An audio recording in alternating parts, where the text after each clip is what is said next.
They called Persia the land of fire, a place where flames never slept, eternal, untamed, devouring the night. Temples blazed like captured stars.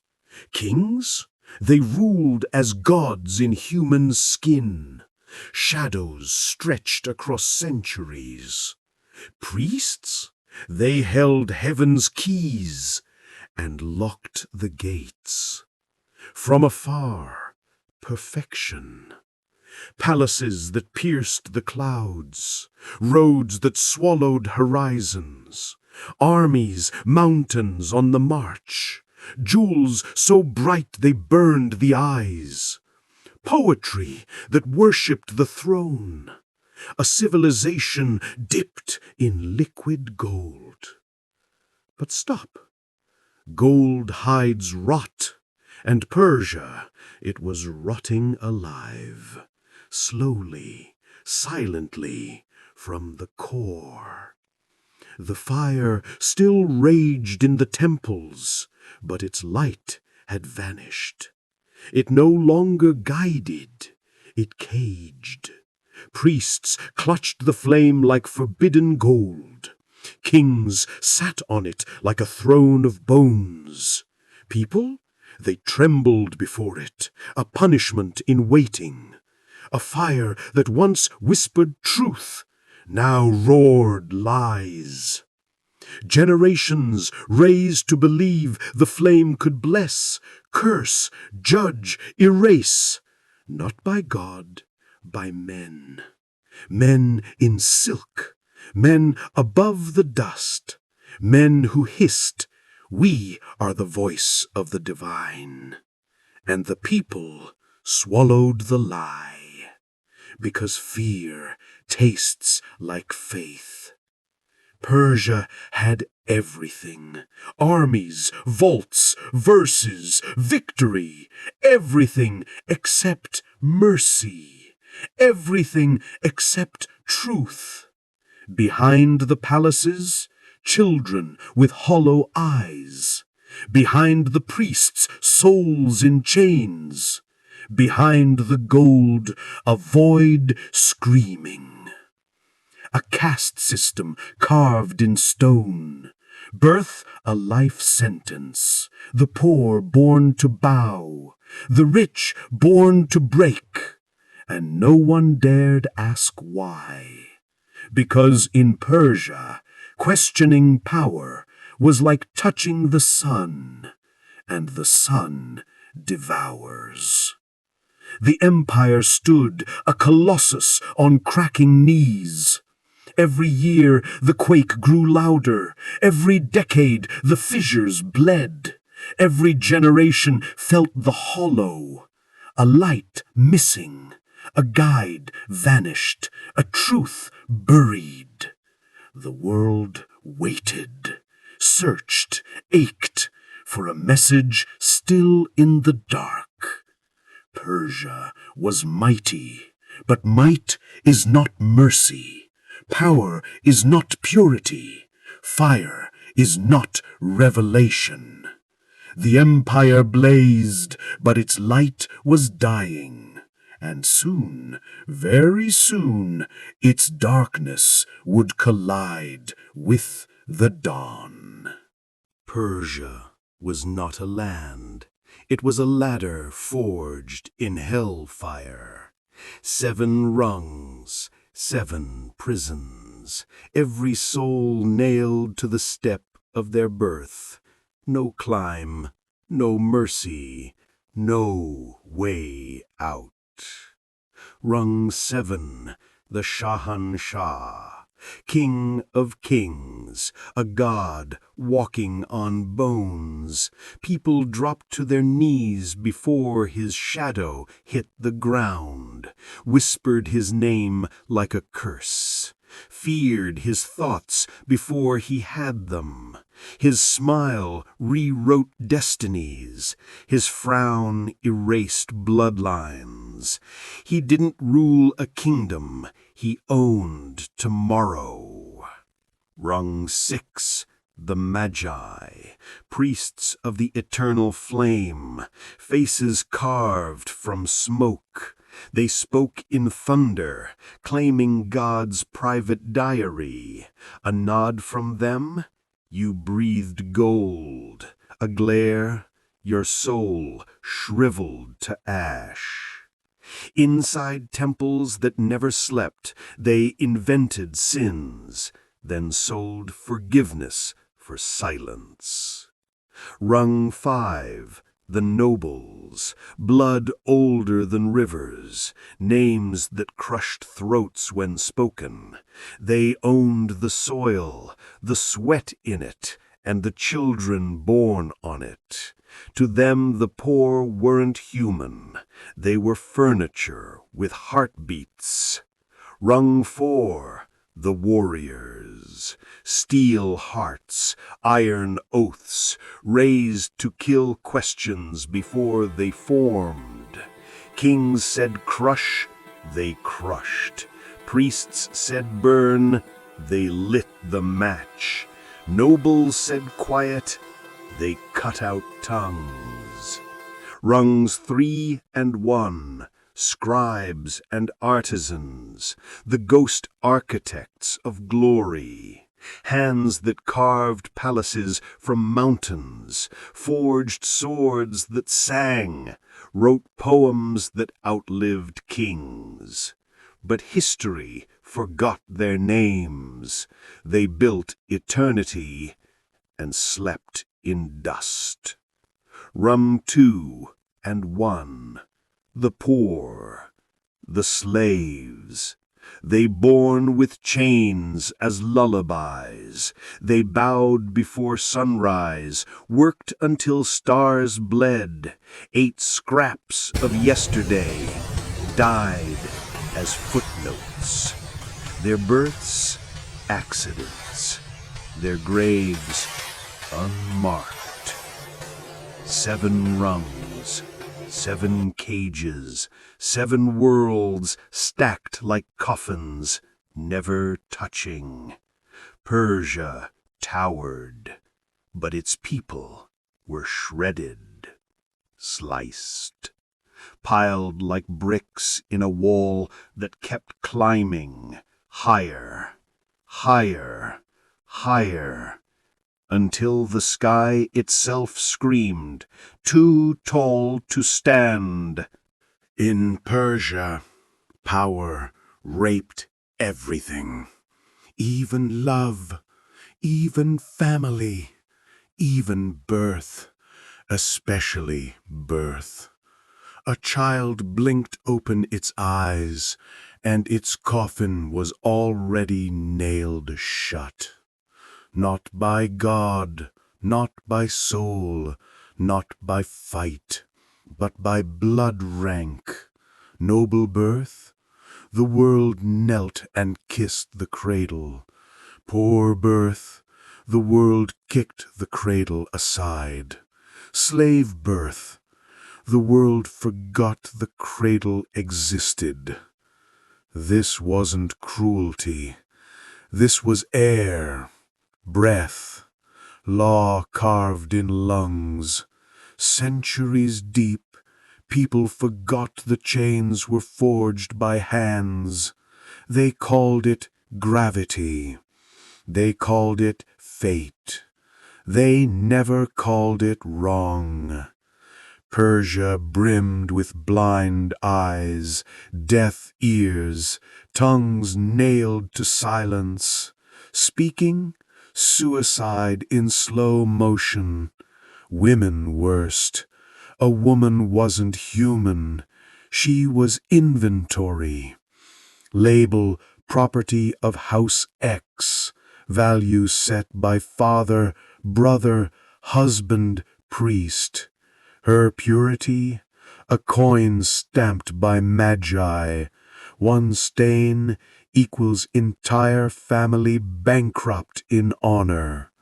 Girls betrothed before their first word, inherited like carpets, pots, goats. Widow, forced into brother-in-law's bed, not for love, but to keep gold in the vein. Priests nodded, blessed the leash, blood purity greater than heart purity. Women lived behind veils, behind doors, behind rules scribbled by men who signed God's name in blood. Empire screamed order, so it crushed souls. Empire screamed purity, so it bred terror. Empire screamed loyalty, so love had to wear caste chains or burn in the fire. Palace women, silk cages. Village women, water yoke. Temple women, living statues. Different fabrics, different burdens, same bars. Persia bragged, "We are light, we are wisdom." But any empire that extinguishes half its stars curses its own sky. The flame that once warmed hearts now devoured them. There was a dawn when Persia's faith sang like crystal. Fire, pure mirror. Temples, open arms. Old prophets' words melted stone hearts, lit crooked roads straight.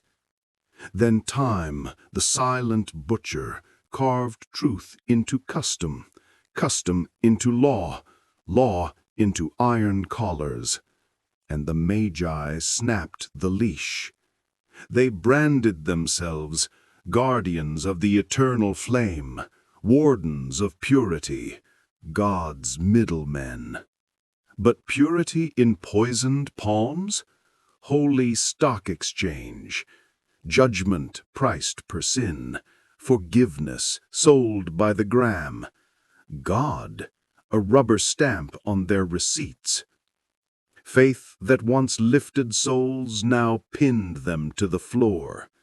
Temples ballooned with gold, priests ballooned with pride, rules ballooned until breathing hurt. People? Mouths sewn shut. Sinner? Kneel, pay. Bride? Temple stamp or no wedding. Farmer? Want your father's dirt? Buy purity first. Purity, once a whisper of grace, now the sharpest blade in the empire. It sliced birthrights, vows, graves, afterlives. The flame roared behind walls, not to warm, but to watch, glare, brand. Magi blocked the light while screaming, "We are the light!"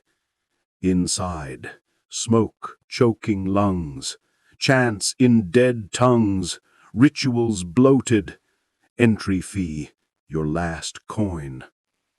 People obeyed, not faith, terror.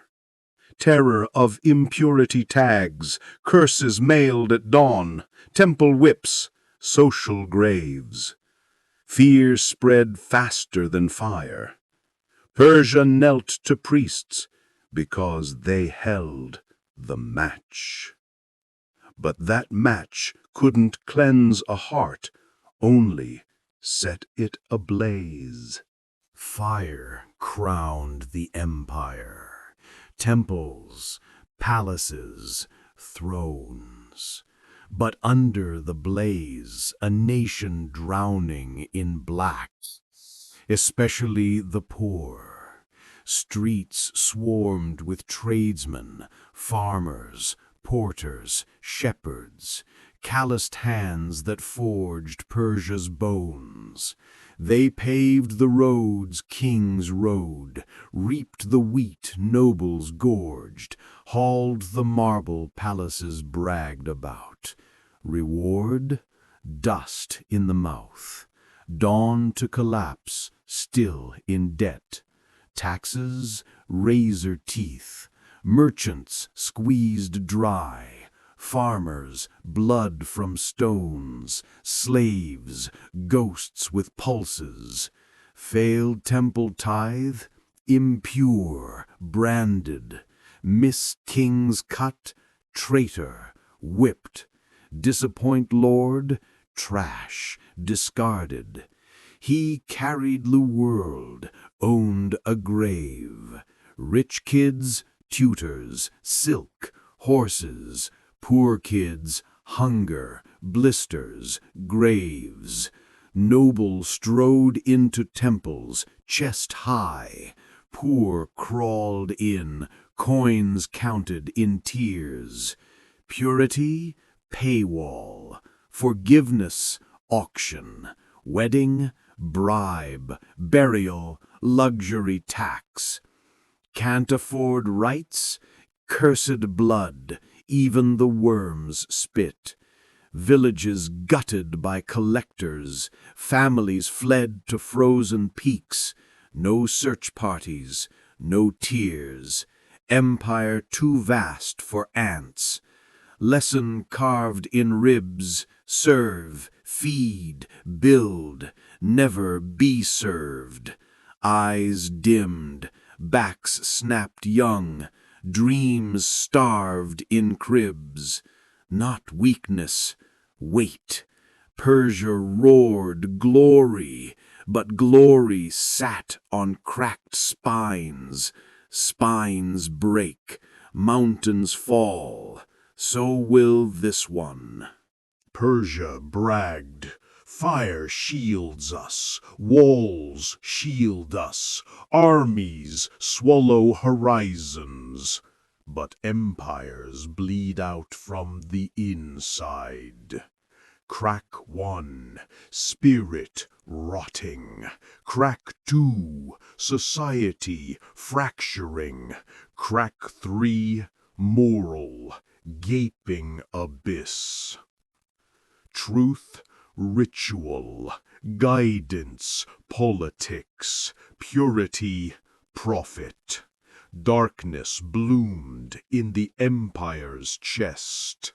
Magi swore, "We are morality," yet preached chastity, bathed in gold, demanded sacrifice, stuffed vaults, condemned greed, wrote laws for their pockets.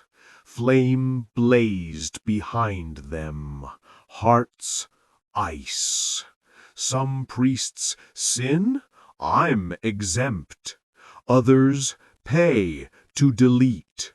Others invented rites, new subscription. People obeyed priests, not God. Bowed to robes, not truth. Trusted incense, not justice. Scripture, locked vault, priest-only key. Common folk can't read, can't question, can't touch. Knowledge equals priest monopoly. Salvation equals priest franchise. Truth became treason, so they buried it. Generation by generation, soft as silk, sharp as blade. Rituals empty theater, prayers parrot noise, laws forgotten fossils. Faith lost pulse, religion lost breath. The fire that once revealed, now blinded. Empire flexed, eternal. But inside temples, homes, skulls, something snapped. A civilization once pregnant with wisdom, now hollow as drum, built on fire, running on fumes.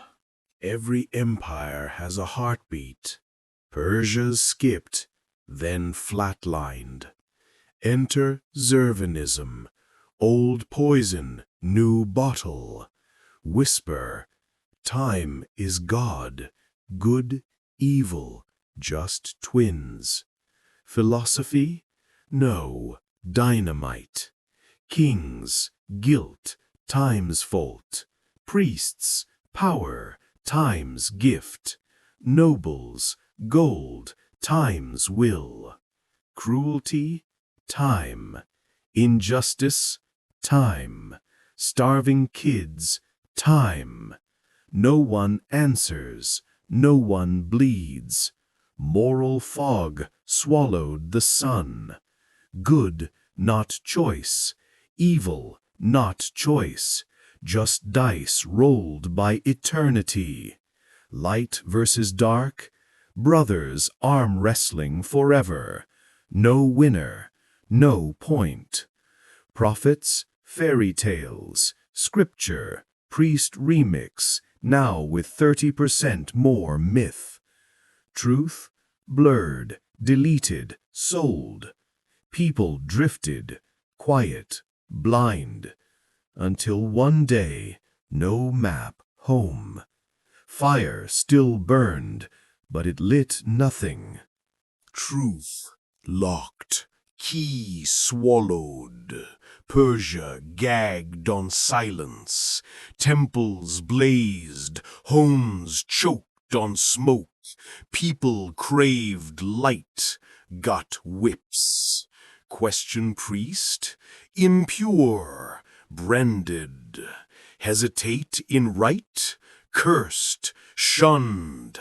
Touch scripture, flogged. Knowledge equals treason. Translation, death. So they borrowed faith, second-hand lies, inherited terror. Ask right? No. Ask safe? Yes. Rituals mutated, cruel, absurd, cash only. Challenge fire? Challenge God? Suicide. Priests draped in halo, pockets bulging. Holy words? Price tags. Poor man's offering. Can't pay? Equals unclean. Family barred from heaven. Sin, despair. Cure? Coin. Purity? Invoice attached. Forgiveness? Installment plan. The flame that once lifted souls now pickpocketed them. People felt the theft, but lips sewn. Not yet. Persia hit the wall. Rituals on autopilot. Temples packed. Hearts evacuated. Fasting? Why? Sacrifice? For whom? Purity? Forgot the definition. Mother to daughter. Do it. No trouble. That was faith now. Fear in fancy dress. Kids watched adults zombie chant with dead eyes. Boys parroted dead tongues. Girls shackled by ancient footnotes. Everyone sleepwalking through scripture. Seekers, rare, punished.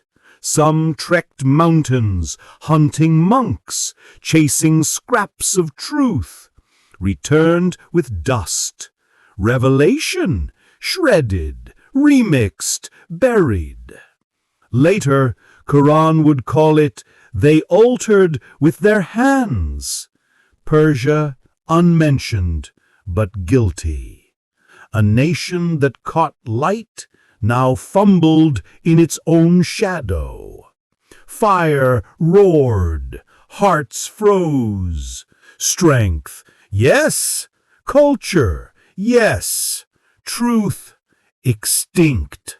Blind empire strode toward cliff, smiling.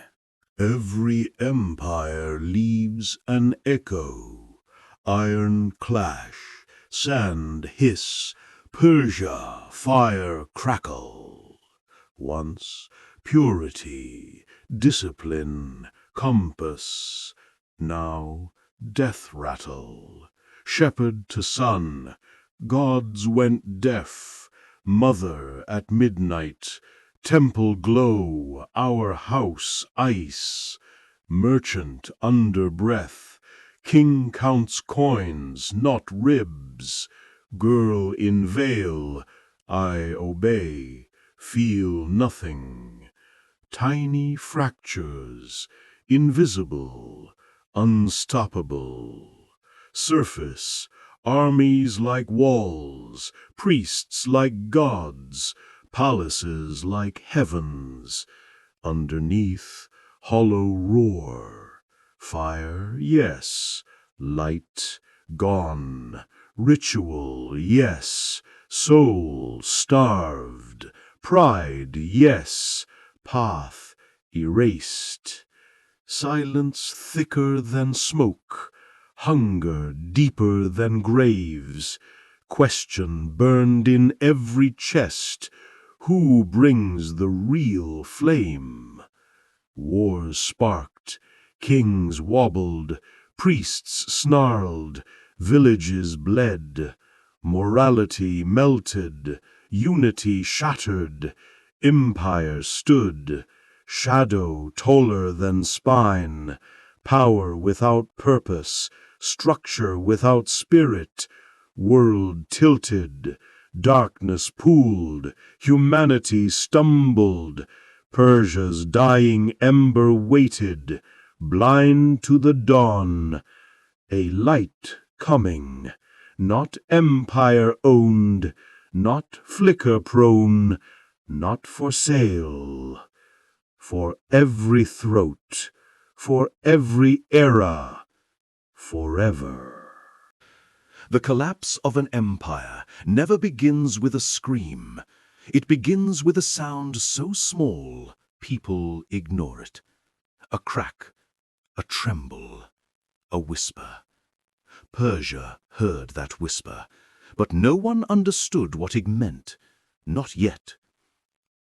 One night, in a fire temple miles from the capital, the sacred flame, the flame that had burned for centuries, flickered. Just once, for half a heartbeat, the priests froze, their breath stopped, their eyes widened, because this flame was not supposed to flicker, not even in storms, not even in war, not even in earthquakes. It was the symbol of eternity, a light that should never weaken, but that night it trembled. The next morning, the priests told no one. They relit the flame. They performed new rituals. They blamed the wind. They blamed the servants. They blamed anything except the truth. But truth does not care for denial. Days later, another temple reported the same tremble, and another, and another. Small, unseen, unspoken, but deadly. Because fires do not flicker alone, empires do. Far from the temples, in villages where people were half forgotten, stranger things were happening. A farmer saw the sunrise red as blood. A merchant claimed his most trusted horse refused to enter the road to the capital, snorting, shaking, as if sensing something humans could not. A group of noblemen in Ctesiphon argued for hours over a simple tax law, their tempers sharp, their patience thin, their unity crumbling. And across the empire, soldiers whispered rumors of border raids growing bolder, enemies growing stronger, and the king growing weaker. Nothing was confirmed. Everything was felt, like the world was holding its breath before a storm. But the priests, terrified of losing control, hid every sign. They added rituals, they added rules, they added warnings. Do not question the flame. Do not repeat rumors. Do not fear what you do not understand. But fear does not listen to priests. And deep inside the palaces, the nobles sensed what everyone else feared to say. Something was coming. Something Persia could not predict, could not stop, could not understand. A shift in destiny, a change in history, a turning of a page that had been waiting for centuries. The empire thought its fire made it immortal, but even immortality can tremble before the truth. And the truth was already walking toward them. Empires do not fear enemies, they fear omens. And Persia's omens were multiplying. Whispers traveled faster than soldiers. Rumors spread deeper than the priest's warnings. And fear traveled alone. In the capital, the King of Kings woke one night, drenched in sweat. He had seen a dream, a palace collapsing, a fire turning black, a desert spreading toward the throne. He summoned the Magi at dawn. They listened, they bowed, they lied. "It is nothing, your Majesty, a trick of the mind, a shadow, nothing more." But the king saw their eyes, the tremble in their hands, the hesitation in their voices. They were afraid, and not of the dream, of what the dream might mean. The same night, miles away, a strange tremor shook the royal treasury. Not an earthquake, something softer, a sound like stone breathing. Guards ran, doors slammed, torches shook. In the lower chamber, where the empire stored its oldest relics, a crack had appeared in the floor, thin, silent, perfectly straight, as if the earth itself had been sliced. No one touched it, no one spoke of it, but all who saw it felt the same chill. The ground is warning us. Meanwhile, at the empire's eastern borders, soldiers began reporting a new kind of silence. Villages empty overnight, caravans vanishing without tracks, animals refusing to move west toward the heart of Persia, as if pulled back by an unseen force. A captain wrote in his report, "The desert feels alive, like it is watching." The Magi burned the report, but ashes still tell stories. Inside the temples, the sacred fire trembled again. The priests added more fuel, more chants, more rituals, more fees. Because when fear rises, business rises. But even they could not deny it anymore. The flames were weaker, not dying, but dimming, like a candle in a room that was slowly running out of air. One priest whispered to another, "If the fire goes out, the empire goes with it." He was right, but the truth was darker and closer than even he imagined. Because Persia believed the danger was inside the temples, it wasn't. The danger was coming from far beyond their borders, from a place no one feared, from a land no one respected, from a people no one imagined would ever change the world, from a desert where revelation was preparing to return. In the halls of power, the king was not the only one dreaming. Across the empire, people began seeing visions, short, sharp, terrifying visions that vanished the moment they woke. A black sun, a shaking crown, a fire collapsing into smoke, a desert horizon glowing with a light they had never seen before. Children woke crying, Elders trembled in silence. Women whispered prayers they barely remembered. Something was pressing against the world, a presence, a weight, a shift. Even the animals felt it. Dogs howled at empty corners, horses refused familiar roads, camels stared into the east as if waiting for something or someone. Nature itself was uneasy. But the priests, they panicked, because dreams can be ignored, but signs cannot. And signs were appearing in places they could not control. In the southwestern mountains, a spring turned bitter overnight. In a northern village, a newborn child refused to cry until the temple bells stopped ringing. In a marketplace in Hamadan, a column of smoke rose straight upward, perfectly straight, on a windless day. People gasped, people murmured, people prayed. The Magi inspected it, blamed incense, blamed heat, blamed imagination. But deep inside, they knew.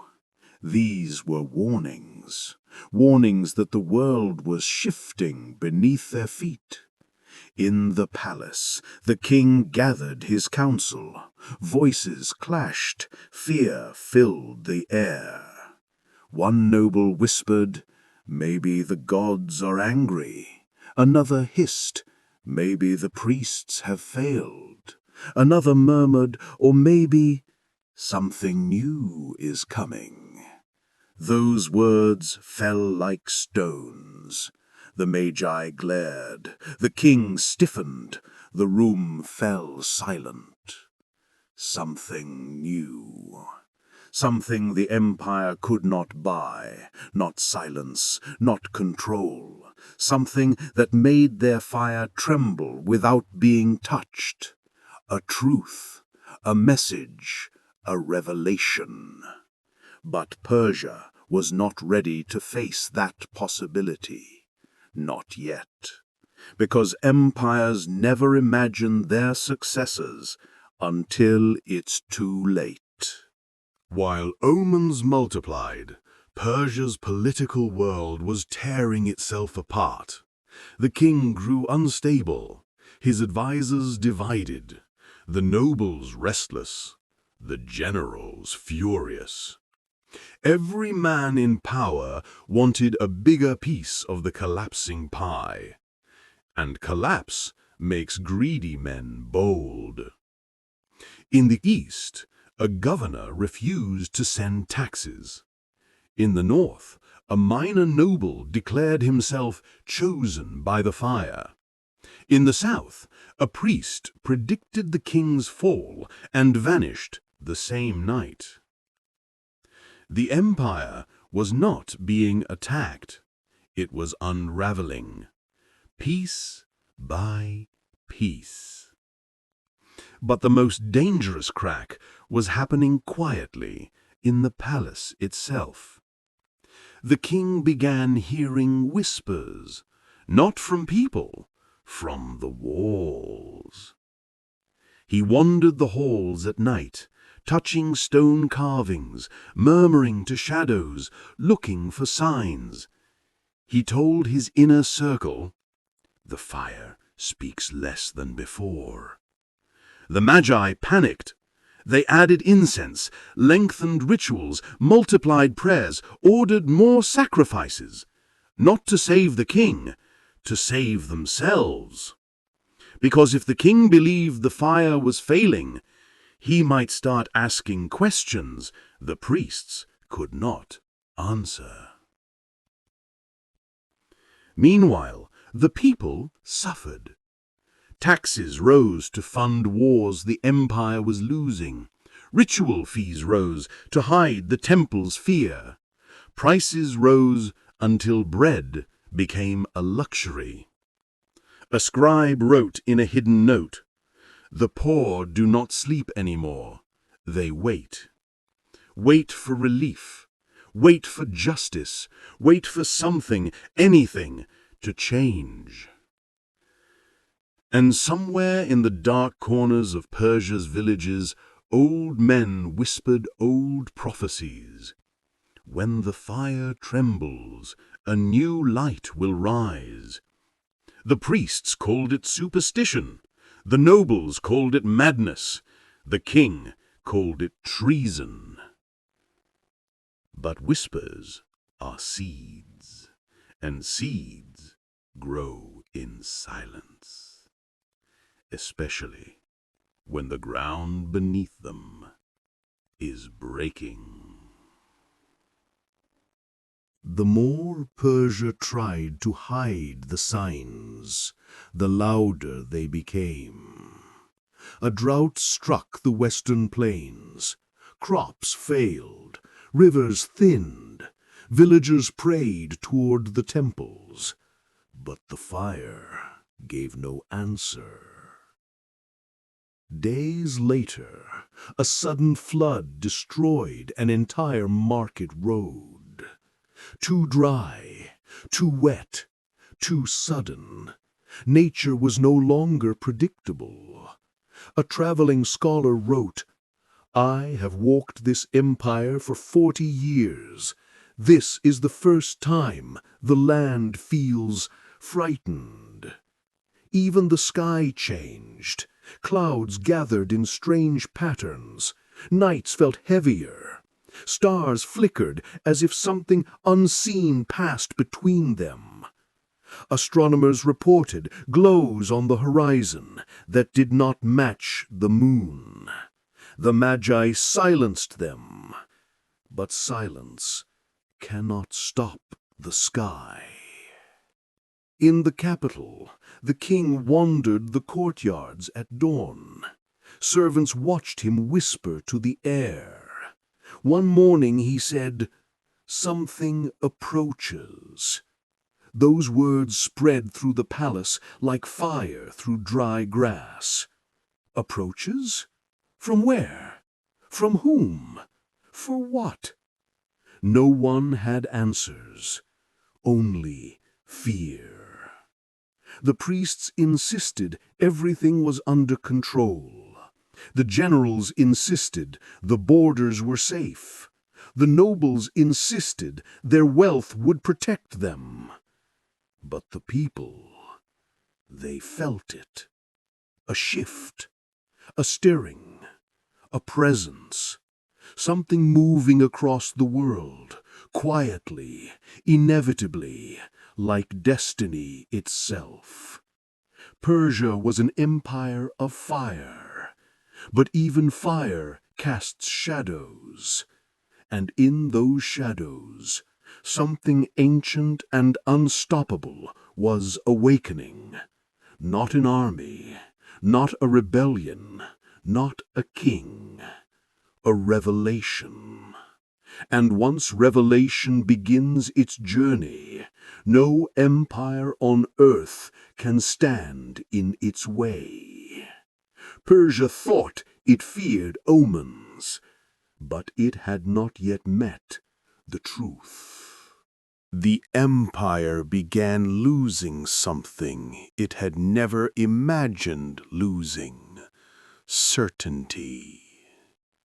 For centuries, Persia believed it understood the world. The fire burned, the king ruled, the priests interpreted, the people obeyed. Simple, predictable, unquestioned. But now everything felt unstable, like the empire was walking on a bridge made of glass and hearing the first cracks under its feet. And the cracks kept growing.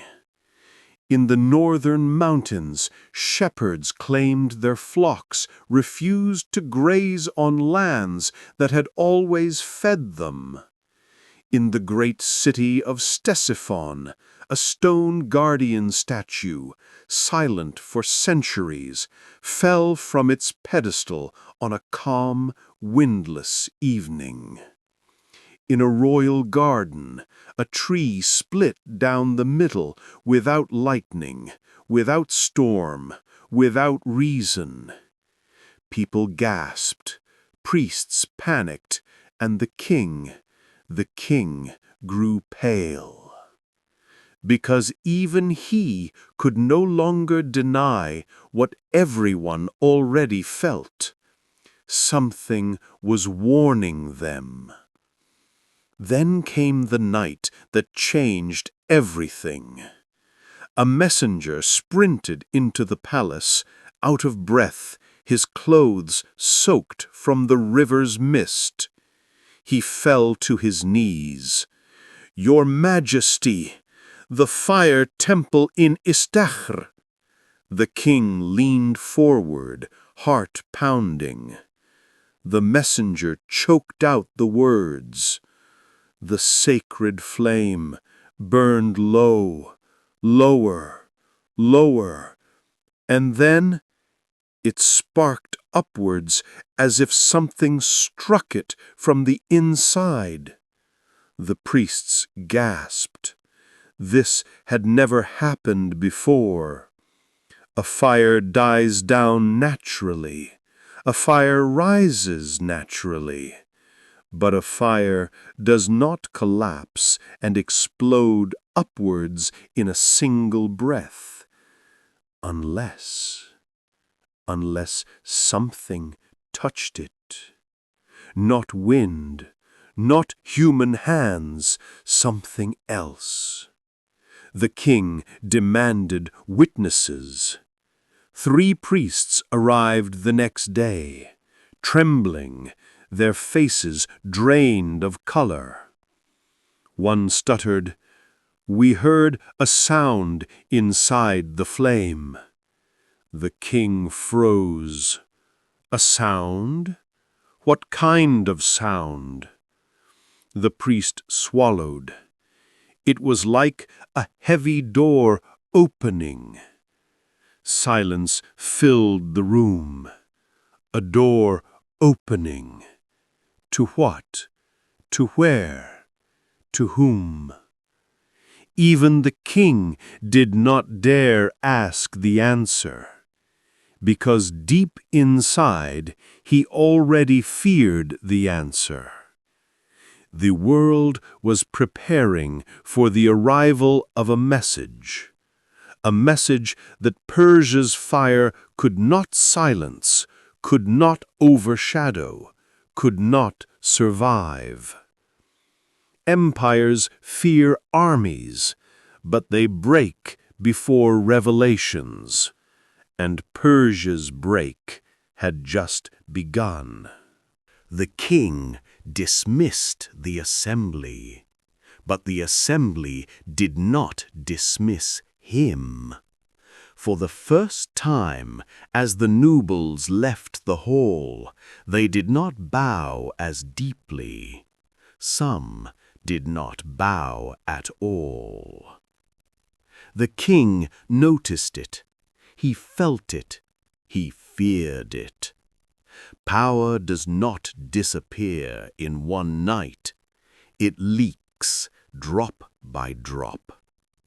By dusk, the palace corridors were buzzing with quiet, poisonous whispers. The king is losing control. The fire has turned against us. Something rises in the east. What if Persia's age is ending? The king walked through the corridors, hearing only fragments, just enough to stab him, never enough to confront.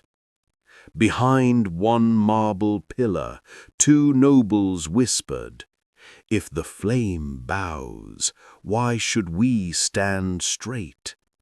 Behind another, "Maybe the gods chose another people." A third voice, "What if a new truth has entered the world?" The king froze. A new truth. That phrase haunted him. He entered the temple of royal fire that night alone, the chamber lit by a dim, trembling flame. The priests bowed, but their eyes avoided his. They feared looking too long at a king who might soon fall. He approached the sacred flame. He felt its heat, but it did not roar as it once did. It breathed weakly, like an old lion whose strength had finally run thin. The high priest whispered, "Majesty, we believe the fire senses something approaching." The king's pulse jumped. From where? The priest hesitated. The same direction the signs point to. Silence. The king finally forced the words. "The east." The priest's voice cracked. "Yes." The king trembled. He whispered, "And what rises from the east that even fire fears?" The priest lowered his head. "That, Majesty, is what keeps us awake at night." The flame flickered, the room darkened, and the king realized he could no longer rule Persia by power, only by fear. But fear, once awakened, does not obey kings. It chooses its own direction. And Persia's fear was already walking toward the desert. Persia's collapse no longer belonged to myths. It was happening in real time. Every sunrise brought a new fracture. One morning, soldiers in the northern barracks refused to march. Not in rebellion, in dread. They claimed their dreams repeated the same haunting image. A vast desert splitting open, a blinding light rising from it, and a voice, not angry, not violent, but commanding. Some woke trembling, some woke crying. None could sleep a second time. The generals accused them of weakness. But that same night, a general himself woke in terror, screaming, "Do you not hear it? It is calling!" He was dismissed for instability, but the rumors spread. A calling. From where? From whom? In the capital, tension thickened until even the palace servants walked on their toes. A single rumor, only a sentence long, moved like wildfire.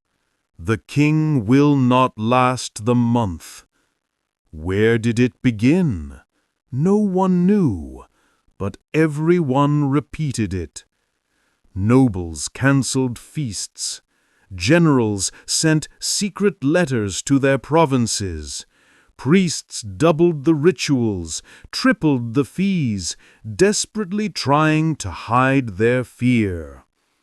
And the people, the ordinary people, felt the same heavy question hanging above their heads. If the fire weakens, what protects us? One evening, a group of women entered the temple crying. "Give us a sign," they begged the priests. "Tell us what is happening to our land." But the priests had no answers, only fear. One of them whispered, "We are listening." The women stared in horror. Listening? To what? The priest finally admitted. To footsteps. Silence swept the temple. Footsteps? Of whom? The priest's voice lowered to a trembling whisper. Footsteps of a truth greater than us. Outside, the wind blew from the east, warm, steady, unstoppable. The priests, men once feared, men once obeyed, began to lose themselves. Their rituals grew frantic, their voices cracked in prayer, their hands shook as they fed the sacred flame. They no longer commanded the fire, they begged it. One night, during a private ritual, a young priest collapsed. Not from exhaustion, not from hunger, from terror. He pointed at the flame, screaming, "It watches us, it sees us, it is bending towards something, someone. We cannot stop." The high priest slapped him, ordering silence, but the fear had already infected the room. Another priest confessed, "I saw a dream. The flame was shrinking, but in the darkness another light was rising, bright, warm, powerful, and the flame bowed to it like a servant." The high priest dismissed it, but that night he had the same dream. The next day, the priests gathered in secret. No public rituals, no chanting, no witnesses. The high priest spoke. "Brothers, something approaches that our scriptures did not prepare us for." Shock, confusion, panic. One priest asked, "Is it doom?" "No." "Is it a curse?" "No." "Then what is it?" The high priest looked at them slowly. "It is a beginning." They stared at him, unable to understand. A beginning of what? The high priest did not blink. A beginning that comes when a world is ready to be rewritten. Silence, then fear. Deep, ancient fear. Because priests do not fear enemies, they fear replacement. And Persia was hearing the footsteps of a message they could not manipulate, could not interpret, could not control. A message coming from a place they never respected. Outside, the sacred flame trembled, as if agreeing. That week, Persia entered the stage every empire fears most, the hour of sudden kings. The king grew sick, unnaturally sick. His strength evaporated as if pulled from his bones. Some said poison, some said sorcery, some said divine anger. But the truth was simpler. A man cannot rule when destiny is already walking toward him. His breath became shallow, his voice thin, his grip on the throne weak. Nobles gathered like vultures circling. Some plotted succession, some planned alliances, some whispered treason. And the priests, instead of comforting him, argued among themselves. "Appoint a new king. No, perform the ancient ritual. No, fortify the temples. No, search the scriptures. No, strengthen the army. A voice rose. Strengthen it against whom? No one is attacking us. Silence. Because the enemy was not outside. The enemy was time. And time was abandoning Persia. That night, the king attempted to stand before his throne. His legs shook. He gripped the armrest. He tried again, failed again. A general reached forward to help. The king slapped his hand away. "No," he whispered. "A king must stand on his own strength." He tried a third time. His knees buckled. He collapsed onto the throne with a groan. Gasps filled the court. A noble murmured, "The empire has fallen." Another whispered, "No, it is being replaced." The king heard it. His eyes widened. He tried to shout, but only managed a hoarse breath. "What is replacing us?" No one answered, because no one dared to speak the truth forming in their hearts. A new world was already being written in the East. The king, defeated, leaned back and whispered to the priest beside him, "Tell me, is something being born in that desert?" The priest's eyes filled with fear. "Yes." "And is it greater than us?" A pause. "Yes." The king closed his eyes. And Persia's last great ruler felt the weight of a truth no empire wants to face. Sometimes kingdoms do not die. They are replaced by revelation. The king's collapse did not stay secret. By dawn, the entire palace knew. By noon, the entire capital whispered. By night, the rumor became prophecy. Persia's throne has lost its shadow. Superstition? Maybe. But Persia believed that when a king walked, his shadow walked with him. And if a king's shadow weakened, his reign weakened with it. That night, the king attempted to address his council. His hands trembled, his eyes fluttered, his voice cracked like old stone. He spoke 4 words.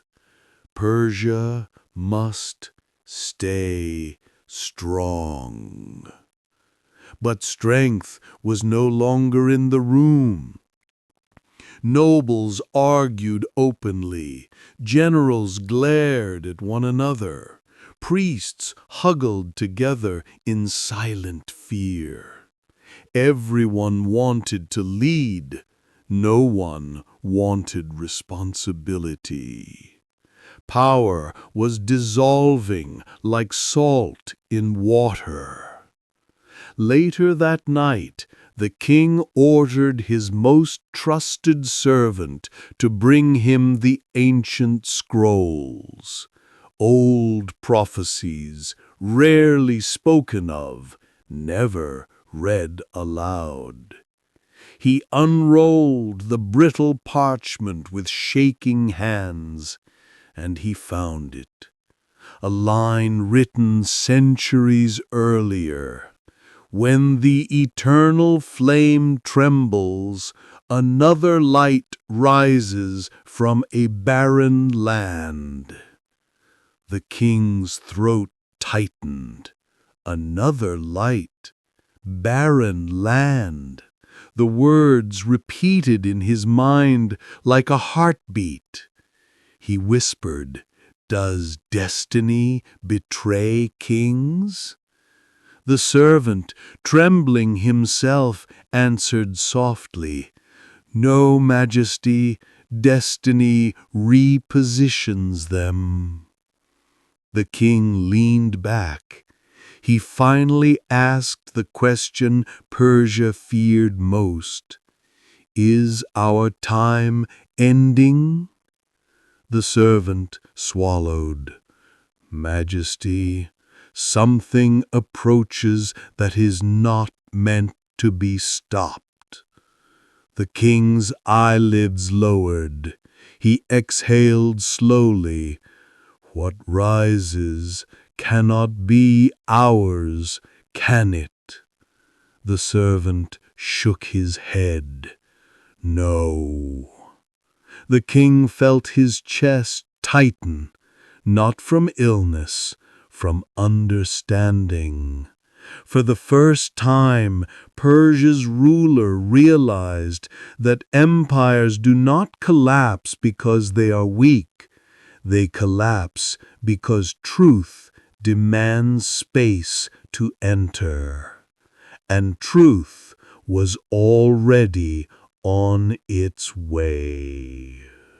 On the 27th day, after the flame bowed, the high priest summoned every leading magus to the grand temple. No public ceremony, no spectators, only fear. The chamber doors shut with a hollow thud. Torches flickered. The sacred flame glowed weakly toward the east. The high priest raised his staff. "We meet," he said, "because Persia trembles, because the flame disobeys, because signs multiply, and because a force rises we cannot name."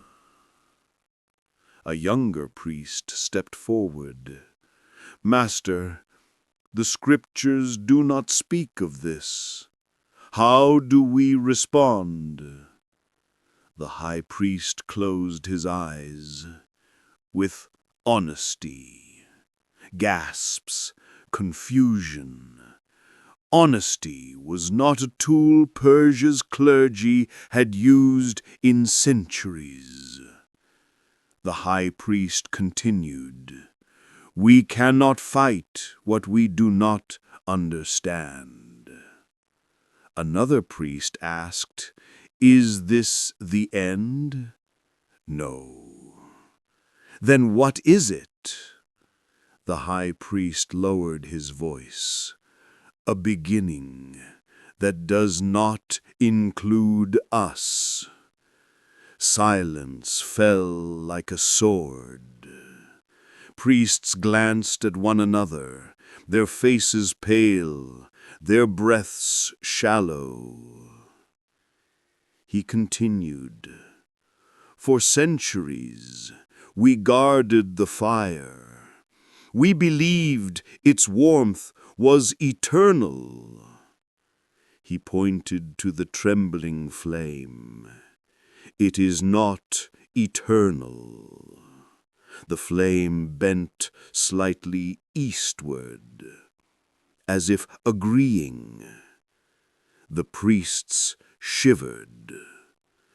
"Brothers," the high priest whispered, "Persia's fire is not dying, it is yielding." Yielding. a word no priest had ever dared to speak. Yielding to what? A trembling voice asked.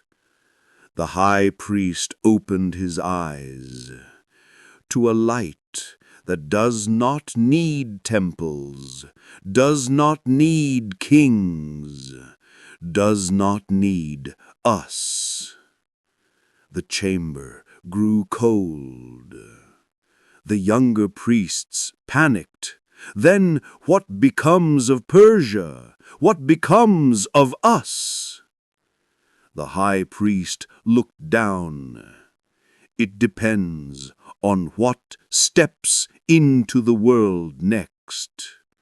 Outside, the wind howled softly. Again, from the east. In the streets of Ctesiphon, an unease spread like frost. Shops opened late, markets quieted early. People whispered instead of greeting. Something in the air felt heavier, as if the sky was leaning closer to listen. One morning, a strange event shocked the entire capital. The great bronze gate of the eastern wall, a gate built to withstand armies, cracked, not from pressure, not from weapons, from within. The sound thundered through the city. People rushed to see it. A single fissure, thin as a hair, ran from the top to the bottom. Someone whispered. It cracked in the direction of the desert. Another added, "The empire's gate is bowing." Superstition? Maybe. But Persia lived on superstition. The people panicked. Merchants shut their stalls. Women ran home. Children cried. A soldier muttered, "I would rather face 10,000 enemies than one omen." That night, the city felt as if it held its breath. Even the animals were restless. A pack of dogs howled toward the desert. Horses stamped the ground, unwilling to calm.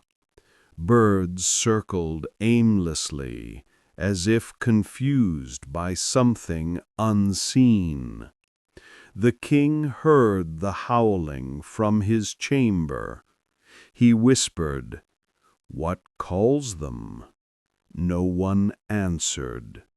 Because animals hear destiny before men do. And destiny was already crossing Persia's borders, wordlessly, silently, inevitably. The king's final night arrived quietly, too quietly. He sat in his chamber, wrapped in thick robes, a fading ember of authority. Outside, torches flickered in the palace corridors. Inside, his breath rasped, his pulse weak. The high priest visited him. "Majesty, you must rest." The king shook his head slowly. "No, a king rests when destiny rests." He looked toward the eastern window. A faint glow lined the horizon. Not sunlight, not fire, something else, something he did not understand. He whispered, "I feel the world turning." The high priest swallowed. "We all feel it." The king's eyes narrowed. "Tell me the truth. Why does the fire bow?" The priest hesitated. "Majesty, a new light rises." "A king?" "No." "A god?" "No." "Then what?" The priest lowered his head. "A message." The king's breath stopped. He repeated the word slowly. "A message." His hands shook. "So Persia falls to revelation." The priest whispered, "Persia falls because revelation rises." Suddenly, a cold gust rushed through the room. The torches flickered. The curtains trembled. The king froze. What was that? The priest shivered. "It comes from the east." The king closed his eyes, and Persia's last king accepted defeat, not by sword, not by war, but by destiny. The next morning, Persia awoke to a world that no longer felt the same. The sky was clear, but the air was heavy. The wind was warm, but the city was cold. Priests entered the grand temple to perform the dawn ritual. They approached the sacred flame and froze. The flame was still burning, but it was smaller, gentler, softer. Not dying, submitting. One priest dropped to his knees. It is yielding." The high priest whispered, "Do not touch it. It is listening." Listening. To what? Outside, a faint tremor passed beneath the ground, soft, like a distant heartbeat. A heartbeat from another land. A servant burst through the doors. He shouted, "Something is happening. Birds are flying east, all of them, as if called." The priests rushed outside. Hundreds of birds, different colors, different species, all soared in the same direction, toward the desert, toward Arabia, toward the place Persia ignored, mocked, dismissed, toward the place where destiny was about to speak for the first time in centuries. The high priest's staff fell from his hand. He whispered, "The world is turning." A noble arrived, breathless. "The king is dead." Nobody reacted, because everyone already knew Persia had not lost a king. Persia had lost its age. And at that same hour, in a cave far from their borders, a man sat alone, wrapped in a cloak, seeking truth. The world held its breath. The desert waited. The angels descended, and the first word was about to be spoken. Read.